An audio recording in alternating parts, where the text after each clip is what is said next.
Good afternoon everyone, welcome back to my channel. কেমন আছো তোমরা সবাই? আশা করছি সবাই খুব ভালো আছো। আজকে নভেম্বরের 24 তারিখ, অনেকটা বেলা থেকেই আজকের ব্লগটা শুরু করলাম। আসলে আজকে আমি ভেবেছি ঘরটার বেশ কিছু জিনিসপত্র একটু চেঞ্জ করব, তার সাথে একটু ভালোভাবে ঝাড়া মোছাও করব। আসলে বহরমপুর থেকে আসার পর থেকে রোজ আমি পরিষ্কার করেছি, ডিপ ক্লিনও করেছি, কিন্তু আবার একটা ধুলোর লেয়ার পড়েছে। আর সবটা আমার সেবার পুরোপুরি গোছানো কমপ্লিট হয়নি, কারণ তার মাঝখানেই তো আমি এই অসুস্থ হয়ে পড়েছি। আজকে সকাল থেকেও ওই এক কারণেই কাজগুলো করব কি করব না এই নিয়ে একটা দোনোমনো চলছিল, কারণ ঠান্ডাটা লেগে আছে। আর যে কাজগুলো আমি করব বলে ঠিক করেছি সবই ধুলোর কাজ। সেই ধুলো ঘাটলে ঠান্ডা লাগাটা যদি আরও বেড়ে যায়, সামনেই অনুষ্ঠানগুলো পুরো মাটি হয়ে যাবে। তবে ভেবেছি যে না, অনুষ্ঠানগুলো শুরু হওয়ার আগে আজকে একটু ভালোভাবে এই কাজগুলো করবই। আজকে আমার হাতে সময়টাও ভীষণই অল্প। এডিটিং আর সমস্ত কাজ সারার পরেই আমি এই কাজগুলো করতে বসেছি। মা আসতে আর বেশি দেরি নেই, এখন বাজছে ওই 1:30 মতন। 1 ঘন্টা মতন আমার হাতে আছে। এই সময়ের মধ্যেই আমি আমার বেডরুমটাকে আজকে ভালো করে ক্লিন করব। নাইটিটা আর পরি না, আর একদম নরম হয়ে গেছে, সেই জন্য এটাকে আমি ডাস্টিং পারপাস রেখে দিয়েছিলাম। একটা সাইড ইউজ করা হয়ে গেছে, আর একটা সাইড থেকে কিছুটা পার্ট আমি এখন কেটে নিচ্ছি। আর নাইটিটা এতটাই নরম হয়ে গেছে, একটুখানি কেটে দেখো হাত দিয়ে টানতেই পুরো ছিঁড়ে গেল। তো এরকম পুরনো নাইটিগুলো কি বলতো, আমি রেখে দিই, ঝাড়া মোছার কাজে লাগে। এটা থেকে বেশ কিছুটা পার্ট আমি কেটে নিলাম, আর বাকিটাকে এখন আবার ভালোভাবে ভাঁজ করে রেখে দেবো।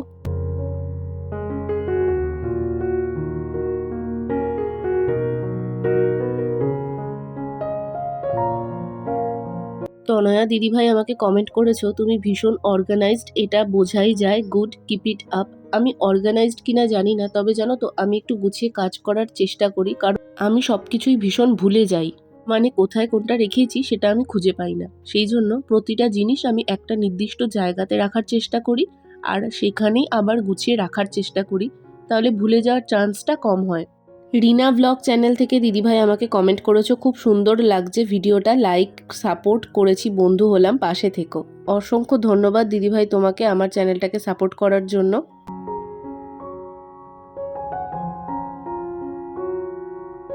খাটে এরকম ডিজাইন থাকলে তার ফাঁকে ফাঁকে প্রচুর ধুলো জমে যায়। রোজ যদি হালকা হাতে একটু ঝাড়া মোছা করে নেওয়া হয়, তাহলেই কিন্তু ধুলোগুলো জমতে পারে না। আমি যেমন এখানে একটা টোনার ইউজ করি, তোমরা তো জানোই, এটা এক্সপায়ার হয়ে গেছিলো, সেই টোনারটা দিয়েই আমি এটাকে একটু হালকা হাতে করে মুছে নিলাম। প্রাকৃতিক জিনিসের একটা আলাদাই সৌন্দর্য আছে। রিয়েল গাছ রাখা সবসময় সম্ভব হয় না, তবে এরকম ফেক প্লান্ট কিন্তু আমাদের প্রত্যেকের ঘরেই কম বেশি থাকে, আর এগুলোর পাতার ফাঁকে ফাঁকে ভালো রকম ধুলোও জমে যায়, আর সেটা তখন আর দেখতে ভালো লাগে না। তার সাথে এই যে সাইডে উডেন একটা র্যাক আছে, এটাতেও কিন্তু বেশ ধুলো জমেছিল। আসলে এই রংটার জন্য না একটু ধুলো পড়লেই সেটা বোঝা যায়। আমি যখনই সময় পাই তখন এটাকে ভালোভাবে পরিষ্কার করে নিই, কিন্তু আবারও ধুলোটা জমে যায়। আর এদিকে এই পাতাগুলোর মধ্যে আমি একটু টোনার স্প্রে করে দিলাম, তারপর সুতির কাপড়টা দিয়ে একটুখানি হালকা হাতে চাপ দিলে কিন্তু খুব সুন্দরভাবে এটা ক্লিন হয়ে যায়। আর দেখো কতটা আবার চকচকে লাগছে। আমরা হাউসওয়াইফরা কিন্তু ঘর বাড়ি গুছিয়ে রাখতে বেশ পছন্দ করি। ঘর যেমনই হোক, কারোর কাছে রাজপ্রাসাদ থাকুক বা কুঁড়ে ঘর, সেটা যদি সুন্দর করে সাজিয়ে গুছিয়ে রাখা হয় তাহলে কিন্তু খুব সুন্দর লাগে সেটা দেখতে। ঘর সাজানোর অনেক রকম জিনিস এখন অনলাইনে পাওয়া যায়, সেগুলো দিয়ে কিন্তু আমরা আমাদের মনের মতন করে ঘর সাজাতেই পারি। আর অনেক দিদিভাই আছো যারা তো ভীষণ ক্রিয়েটিভ, খুব সুন্দর করে নিজের হাতে বানানো জিনিস দিয়েই ঘর সাজায়, তাদের তো আলাদা ট্যালেন্ট আছে। আমার সেই সমস্ত করার মতন ক্ষমতা নেই, কারণ আমি অত ট্যালেন্টেড নই। তাই টুকটাক যে কটা জিনিস কেনা হয় সেগুলো দিয়েই আমি ঘরটা সাজানোর চেষ্টা করি নিজের মনের মতন করে, আর সেগুলোরই যত্ন করার চেষ্টা করি। কারণ জিনিসের যদি যত্ন না করা হয়, একটা জিনিস কেনার পর আর একটা জিনিস কেনার আগেই যদি জিনিস নষ্ট হয়ে যায়, তাহলে সংসারে কখনোই সমৃদ্ধি আসে না। কিছু মাস আগে 5 তাকটাকে আমি এই দিকটায় রেখেছিলাম, তবে এখন বেশ অসুবিধেই পড়তে হয়েছে সেটার জন্য, কারণ ফ্যানটা সবসময় সরিয়ে জামা কাপড় বের করতে একটু অসুবিধেই হয়ে যাচ্ছে। সেই জন্য ফ্যানটা যেহেতু এখন 3-4 মাসের মতন আর লাগবে না, ওটাকে একদম ভেতর দিকে ভরে দিলাম। আর এই 5 তাকটা আবার যেখানে ছিল সেখানেই রাখবো, কারণ এই লাল যে তাকটা আছে, না হলে এটা ব্যবহার করা যাচ্ছে না, আর টুকটাক জিনিসগুলো রাখারও বেশ অসুবিধে হচ্ছে। তবে রাখার আগে ভাবলাম এটাকেও একটু ভালো করে ডিপ ক্লিন করে নিই। এই র্যাকগুলো কিন্তু ভীষণ ইউজফুল আর বেশ টেকসইও হয়। অনলাইনে অনেক রকম দামের তোমরা পেয়ে যাবে। আমি এটা অ্যামাজন থেকে নিয়েছিলাম, জয়ফুল কোম্পানির ছিল। আমার বিয়ের পরপরই আমি এটা কিনেছিলাম, কারণ টুকটাক জিনিসগুলো রাখার ক্ষেত্রে এই জিনিসটা ভীষণ দরকারি। তবে এই জিনিসটার একটা নেগেটিভ সাইড হচ্ছে প্রচণ্ড ধুলো টানে আর একদম ধুলোটা বোঝা যায়।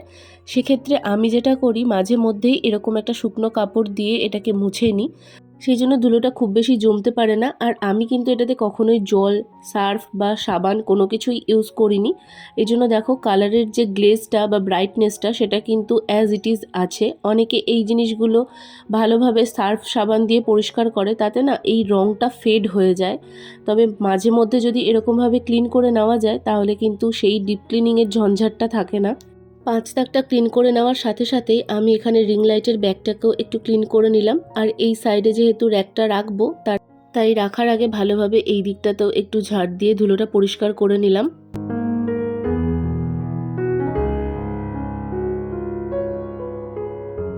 বয়সের সাথে সাথে আমাদের শখগুলো কেমন পাল্টে যায়। যখন স্কুল লাইফে ছিলাম তখন আমার পেন, পেন্সিল এগুলোর খুব শখ ছিল। প্রচুর পেন আমি জমাতাম, মানে একটা ছোটোখাটো কালেকশন ছিল আমার। তারপর যখন পড়াশোনার লাইফ কমপ্লিট করলাম, একটু বড় হলাম, তখন আমার সাজের জিনিসের প্রতি একটা আলাদা ভালোবাসা জন্মেছিল। মেকআপ ভিডিও আমি প্রচুর দেখতাম আর নতুন আইশ্যাডো প্যালেট পেলেই সেটা কিনে কিনে স্টোর করতাম। আর এখন বিয়ের পর যত দিন যাচ্ছে, ঘর গোছানো সাজানোর জিনিসের প্রতি আমার যে কি ভালোবাসা জন্মেছে। ছোটোখাটো কোনো ঘর সাজানোর জিনিস দেখলেই সেটা আমার বেশ পছন্দ হয়। সাথে সেরামিকের যে প্লেট, বাটি এগুলো হয় সেগুলো আমার ভীষণ ভালো লাগে। মানে এক কথায় সংসারের ছোটোখাটো টুকিটাকি জিনিসপত্রই আমার খুব ভালো লাগে, আর সেগুলো দিয়ে ঘর সাজাতেও ভাল লাগে। মারও এইসব জিনিসের শখ বরাবরের ছিল, সেই জন্য আমি নিজে যখন কিনেছি আস্তে আস্তে ও বাড়িতেও কিন্তু বেশ অনেক কিছুই চেঞ্জেস আমি করেছি। সেটা তোমরা ও বাড়ির ব্লগগুলোতে তো দেখতেই পাও। এদিকে কথায় কথায় আমার এই সাইডটা গোছানো পুরোপুরি কমপ্লিট। আগে এটার ওপর একটা হোয়াইট কালারের টাওয়াল থাকতো, তবে সেটাকে আজকে চেঞ্জ করে দিলাম। আমার ট্রলির ওপর এই রেড কালারের কভারটা পাতা থাকতো, সেটাকেই আমি আজকে এটার ওপর দিয়ে দিলাম, কারণ এই জায়গাটা দেখতে একটু ব্রাইট লাগবে। তবে জানো তো, আমার এই জায়গাটাতে অন্য কোনোভাবে একটা ডেকোরেট করার ইচ্ছা আছে। যখন করব তখন অবশ্যই তোমাদের সাথে শেয়ার করব। প্রীতি আমাকে জিজ্ঞেস করেছিলে টপটা কোথা থেকে নিয়েছো দি, কি সুন্দর টপটা, আবার টুপি দেওয়া। আসলে ওটা একটা শার্ট ছিল, যেটা আমি বিয়ের অনেক আগেই রিলায়েন্স থেকে নিয়েছিলাম। আমার কোম্পানিটার নাম খুব যদি ভুল না হয় তাহলে হয়তো ডিএনএমএক্স ব্র্যান্ডের ছিল। তবে একটা মজার ঘটনা কি জানো তো, যখন আমি ওটা কিনেছিলাম, আমি তো অনলাইন শপিং করি তোমরা জানোই, ওটা কিন্তু আমার একদমই ফিট হয়নি। ওটা আমার একটু ছোটোই হচ্ছিল। তবে আমার ওটা এত বেশি পছন্দ হয়েছিল ওই হুডিটার জন্যই, আমি ওটা আর চেঞ্জ করিনি। আমি ভেবেছিলাম থাক, বিয়ের পর যখন আমার ওয়েট লুজ হবে তখন আমি ওটা পরবো। আমি একদম শিওর ছিলাম বিয়ের পর সবাই ওয়েট গেইন করলেও আমার ওয়েট লুজ হবেই, তখন পরবো বলে আমি রেখে দিয়েছিলাম। রেড কালারের এই 3 তাকটা আমি বাড়ির ওপর থেকে মাত্র 100 টাকায় কিনেছিলাম। এটার মধ্যে টুকটাক অনেক জিনিসই আমি রাখি, যেমন ওপরটায় এই যে সামনেখানে যে কসমেটিক্সগুলো দেখছো ওগুলো সবটাই রেখে দেবো। তার সাথে এই সবুজ কালারের যে ঢাকনা দেওয়া বক্সটা, ওটার মধ্যে আমার বেশ কিছু জুয়েলারি আইটেম আছে। ক্ল্যাচার, গার্ডার, ক্লিপ এগুলো দেখবে আমরা কোথায় রাখি পর মুহূর্তে আর খুঁজেই পাই না, সেই জন্য ওগুলোকে একটা ঝুড়ির মধ্যে আমি রেখেছিলাম আর সেটাকে একদম নিচ তাকে রেখে দিয়েছি। তো এইভাবেই আমি আমার জিনিসগুলোকে অর্গানাইজ করে রাখার চেষ্টা করি, যেটা খুঁজে পেতে কিন্তু ভীষণ ইজি হয়।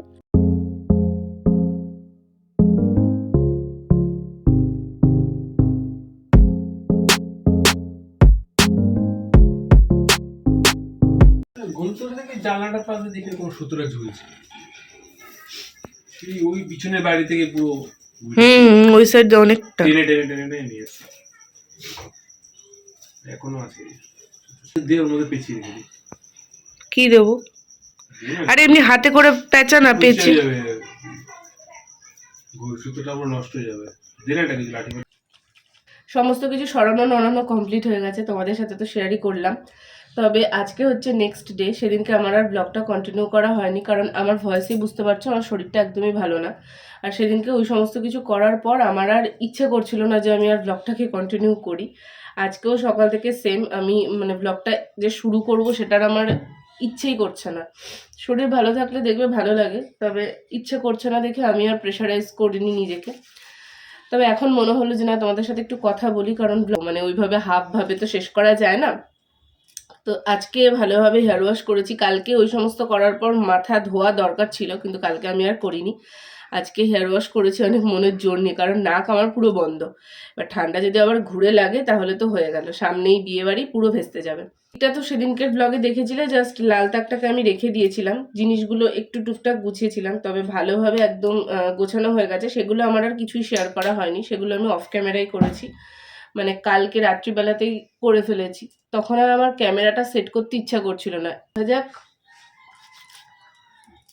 আমি তোমাদেরকে একবার ভালো করে দেখিয়ে দিতাম। তবে এখন খাটের ওপর টুকটাক বেশ কিছু জিনিস বের করা আছে, কারণ আজকে এই আলমারিটার এই সামনেটা ক্লিন করেছি, তো ওই জন্য না টুকটাক কয়েকটা জিনিস এখানটাতে আবার ছড়ানো আছে, আমি তোমাদেরকে পরে অবশ্যই দেখিয়ে দেবো।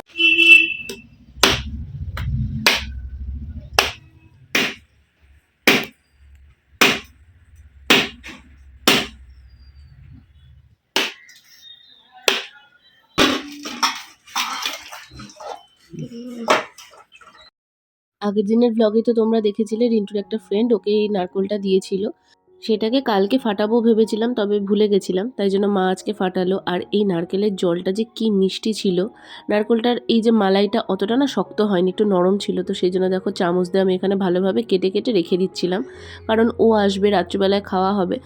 কাজটা কমপ্লিট করার পর আমি লাঞ্চও করে নিয়েছি, তারপর টুকটাক যা কাজ থাকে সেগুলো সেরেছি। আর এই যে দেখো পুরো কৌটোটার মধ্যে একদম ভালোভাবে ঢাকা দিয়ে ফ্রিজে ভরে দিয়েছি।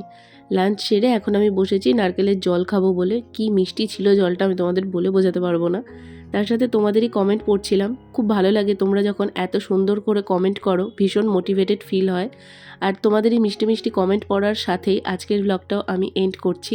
কেমন লাগলো ব্লগটা অবশ্যই একটা কমেন্ট করে জানিও। দেখা হবে নেক্সট ভিডিওতে। টাটা।